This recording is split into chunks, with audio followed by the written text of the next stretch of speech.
Assalamualaikum warahmatullahi wabarakatuh. Saya akan menyampaikan materi tentang forbidden. Forbid, istilah dalam dunia medis yaitu tempat tidur pasien yang ada di rumah sakit dan terdiri dari laken, perlak, stick laken, overlaken, boven laken, selimut, bantal, dan lain-lain. Forbidden atau penggantian laken. Tindakan yang dilakukan perawat untuk menjaga kebersihan sehingga kebutuhan rasa nyaman pasien dapat terpenuhi. Adapun tujuan dari forbidden, yang pertama, menciptakan lingkungan yang bersih, tenang, dan nyaman. Yang kedua, menghilangkan hal-hal yang dapat mengiritasi kulit dengan menciptakan alat tidur dan selimut yang bebas dari kotoran dan lipatan. Yang ketiga, meningkatkan gambaran diri dan harga diri pasien. Yang keempat, mengontrol penyebab dan mengurangi mikroorganisme. Yang kelima, membantu mengendalikan bau. Waktu dilakukan forbidden. Yang pertama, sesuai dengan kebutuhan atau sewaktu-waktu jika sudah kotor. Yang kedua, jika alat tenun terkena cairan tubuh pasien. Yang ketiga, ketika pasien sudah diperbolehkan keluar rumah sakit. Hal-hal yang harus diperhatikan. Yang pertama, menjaga alat tenun yang bersih atau telah kotor agar jauh dari perawat. Yang kedua, bawa alat tenun sesuai kebutuhan, tidak membawa linen berlebihan. Yang ketiga, jangan mengibaskan alat tenun kotor. Yang keempat, jangan pernah meletakkan alat tenun yang kotor di tempat tidur pasien, meja, peralatan pasien lainnya, di atas lantai, atau memegangnya hingga menyentuh seragam perawat. Yang kelima, gunakan cara yang efektif dalam memasang alat tenun. Yang keenam, tempatkan alat tenun yang kotor pada tempat yang tertutup. Yang tujuh, jaga privasi, kenyamanan, dan keamanan pasien. Yang kedelapan, bila pasien kurang kooperatif, perawat dapat menggunakan bed rest.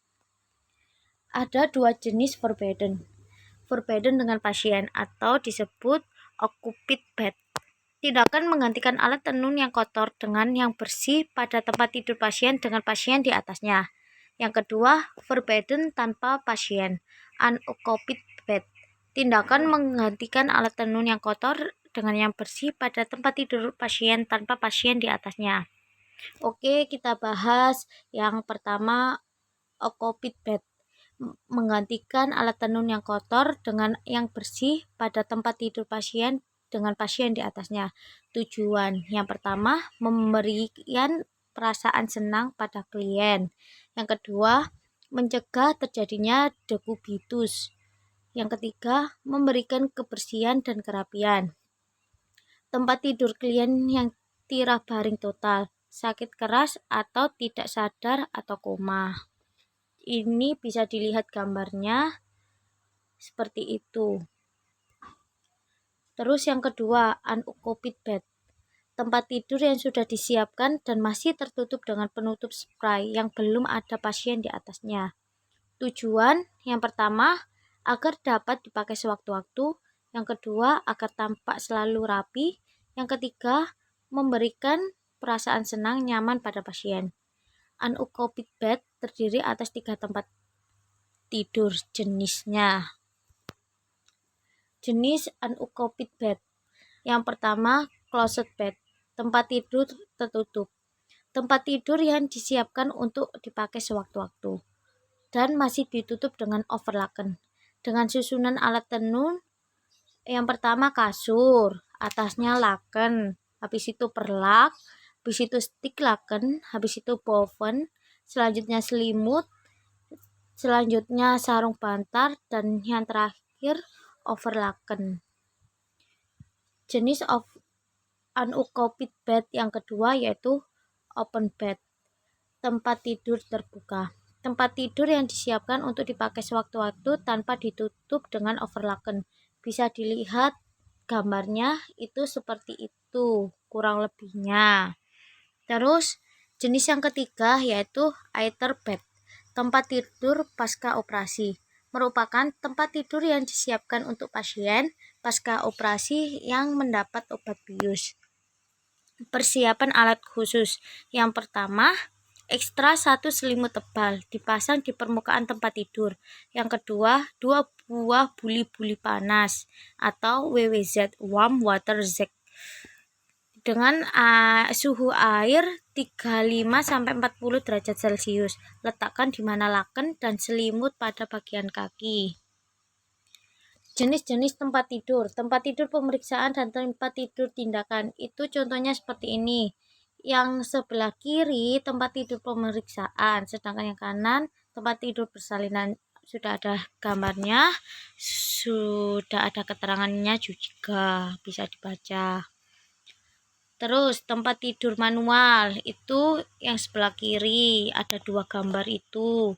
Sedangkan tempat tidur otomatis atau elektrik itu yang sebelah kanan, yang gambarnya ada 1. Terus jenis yang lain, tempat tidur operasi itu seperti yang sebelah kiri. Transfer bed pasien itu yang sebelah kanan, udah ada gambarnya ya. Alat-alat tenun. Yang pertama bantal atau pilau. Ini gambar bantalnya. Alat-alat tenun. Spray, laken atau bed linen.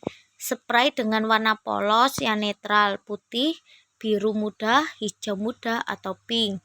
Ukuran sesuai dengan tempat tidur pasien. Ini udah ada gambarnya juga. Contoh spraynya. Terus alat tenun yang lainnya yaitu perlak, berbahan kulit yang tidak mudah menyerap air, bertujuan untuk mencegah tumpahan air meresap pada spray atau kasur. Yang ketiga, mudah dibersihkan. Ini contoh dari perlak yang ada gambar birunya, itu gambar perlak. Alat tenun selanjutnya yaitu alas perlak atau stik laken dengan bahan kain katun dan standar warna yang sama dengan spray atau laken. Ukurannya lebih kecil, itu gambarnya sebelah kiri. Alas selimut, boven atau blankets dengan bahan kain katun dan standar warna yang sama dengan spray atau laken. Ukuran sama atau sedikit lebih panjang dari spray. Digunakan untuk mengalas selimut. Ini gambarnya yang warna pink. Alat-alat tenun selanjutnya yaitu selimut atau blanket dengan bahan yang tebal atau tidak berbulu, dengan warna standar yang netral, 1 warna polos atau bergaris, atau dengan sedikit corak. Gambarnya seperti itu.